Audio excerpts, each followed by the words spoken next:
Hi, I'm Daniel, Regional Manager and longtime StoryCorps Facilitator. I'll walk you through some pro tips on how to do an interview and just how to create a story, or at least how to make sure that a good story happens.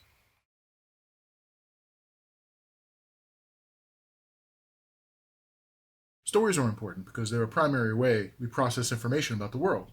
They're what we tell about ourselves or about our community, about our country, about everything. Stories engage us, at least good ones do. They cause us to listen, to understand, to feel, to pay attention. Let's talk about what makes a great story. Many of the stories you're going to hear follow the classic story arc: beginning, middle, end, reflection. If you hear a narrator breaking into story, that's your cue. It's your job to guide the narrator through the story, to hit all those arcs. To hit as much as they can, anyway. We're going to show you how to do that in just a few minutes. You may also hear nonlinear stories.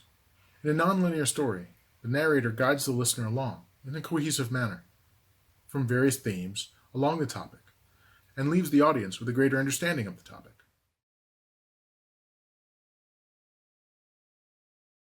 So let's begin. How do you do a good interview?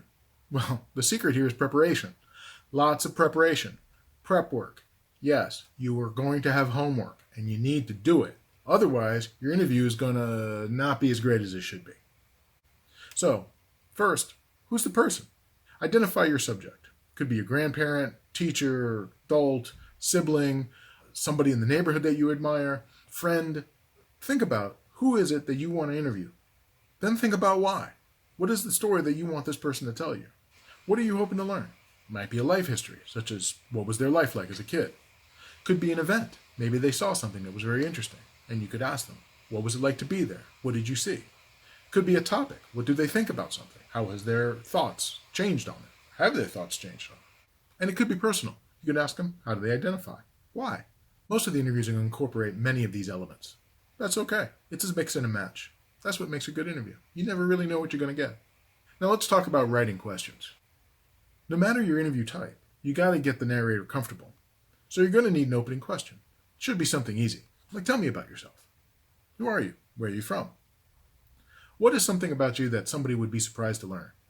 What's something you want everybody to know about you? These are just ways to get the conversation started. Now, remember the story arc? Beginning, middle, end, and a reflection. Most people, when they tell a story, they start in the middle and they stay there. That's fine. Your job as an interviewer is to get them to talk about the parts that they're missing. So if they're starting in the beginning, then that's great.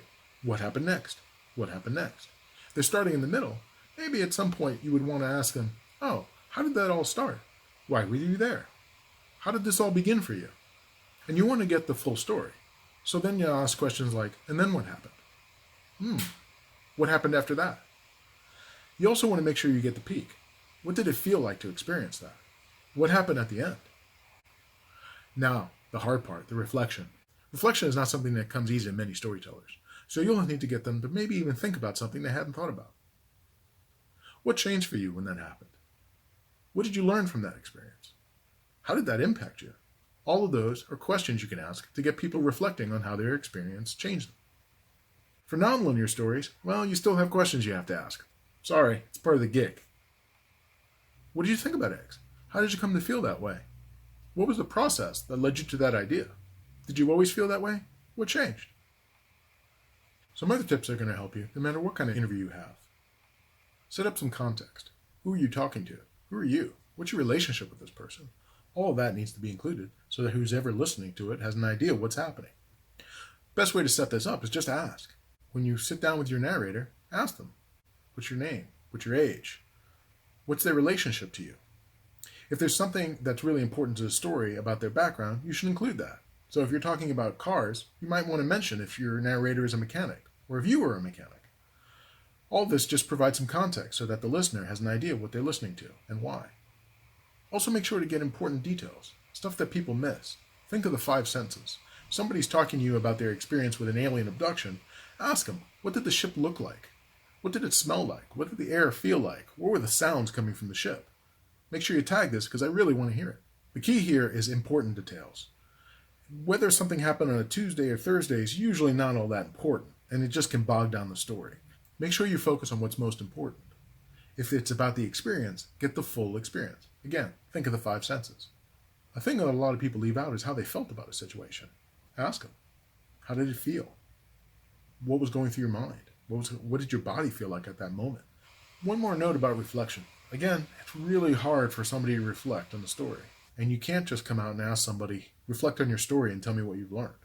But there are things you can do in order to get people to that place. Did the experience change you? Did it help you become the person you are today? How do you think about this experience now? How do you feel about this memory? Other tips are, ask an open-ended question.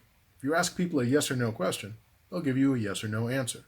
Also, don't be afraid to follow up. Somebody says something in passing. Go with it. We call that sticking with the good stuff. The key to being a great interviewer is listening. You have to be listening to what the person is saying.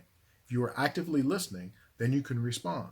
If you're not listening, if you're just really thinking about the next question you need to ask, your mind is not on the other person, and you're going to miss out on the good stuff. Some things to keep in mind. What's the heart of the discussion? What is it you want to learn about this? Don't over-prepare. This is a conversation. This might be somebody you've known for a long time. That's great. You've already done the prep work through your relationship. Don't overdo it. Relax. Be yourself. It'll work out. Listen more than you talk. You have 2 ears and 1 mouth. That ratio exists for a reason. Don't interrupt the narrator. Let them talk. Even if you feel it's off base, let them go. You never know when you're going to find the good stuff. Don't be afraid of a little bit of silence either. If somebody says something, once they're done, let the silence happen. Maybe 3 seconds of silence after they're done talking. You'd be surprised at what people will add if you just give them the chance. As an aside, if you ever do want to edit the clips, that little bit of silence at the end, really helpful for production. Thanks for watching. You're going to have a great interview. I can't wait to listen to the story. Bye now.